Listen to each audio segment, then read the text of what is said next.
effectivement leñol du wawa moƴƴude so la hoore laamiɓe leydi haala mum haalaka he joni hoɗo hen laamiɓe leydi Afrique en fuu hani famde ɓe anda fulɓe wona yimɓe hono ko wiyete réseaux sociaux na e boloji ko ɓe faama ko fulɓe woni yalla fa ha ɓe faabo fulɓe yalla jaam ana warta e ɗon leñol fulɓe woni fuu e aduna o kamɓe laamiɓe gueɗe ɗiɗi ne hen kamɓe fof ko adi nde ɓe laamoto wonko ɓe gadi wonde koɓe fulɓe d' abord goto e mabɓe nde woni pullo meho nde ene andi waade no moƴƴi ɓuuri waade no boni so tawi Allah waɗi a laamima wano moƴƴi eɓe laamiɗaɓe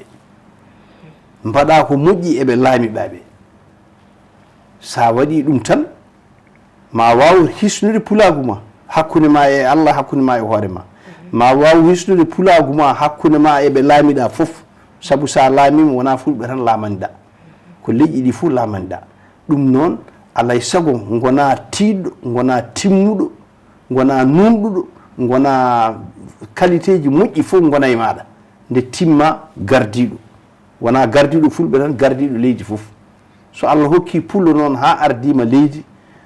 kadi Allah holla ɗum fulɓe no mbaye aduna heni fotani yiide ɗum deƴƴa fotani yiide ɗum deƴƴa saabu adori ko pullo jogori sakkitorade kadi ko pullo nda pulagu nana hoyne nda kañum ko mawɗo leydi wonɗo haala mum wawi yettade ɗo haala goɗɗo wawi yettade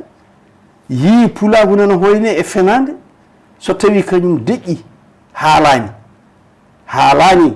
nde foti haalde nde haalani ɗo foti haalde o haalani no fotiri haalde ni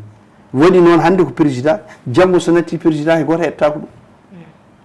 hay goto haala hay goto hettako ɗum ɗo hande ɗo woni président ɗo haala mum ne hutore en mbiyani yooɓe jingan en mbiɗen ko yooɓe gandu koye fenade gonɗe mbaɗaɗen yooɓe mballu en ittude nde fenade wallude ɓiyum ha heɓa ndeedi moƴƴiri wona jingguere wona taƴen namago wona bonde wallude leñol muɗum ha rewa lawol ha rewne lawol ha wayno foti waade ni tawa waɗetake ko fotani waɗede ɗum ne kadi wona e jingol ni koye nunɗal koye peewal en tant que mawɗo leydi eɗen ñaagui kay kala lamɗo ɗo woni pullo ko wawi wonde fof jiɗɗen ko yo leyɗele ɗe fof yimɓe fof yo ponde sen dañi ala o ko ɗum ala e ko ɗum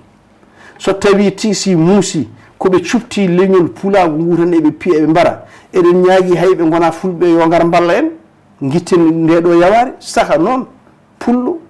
dadiɗo e darde gandu ayne wawi ittande en ɗum woni kamɓe ardiɓe leyɗele ɓe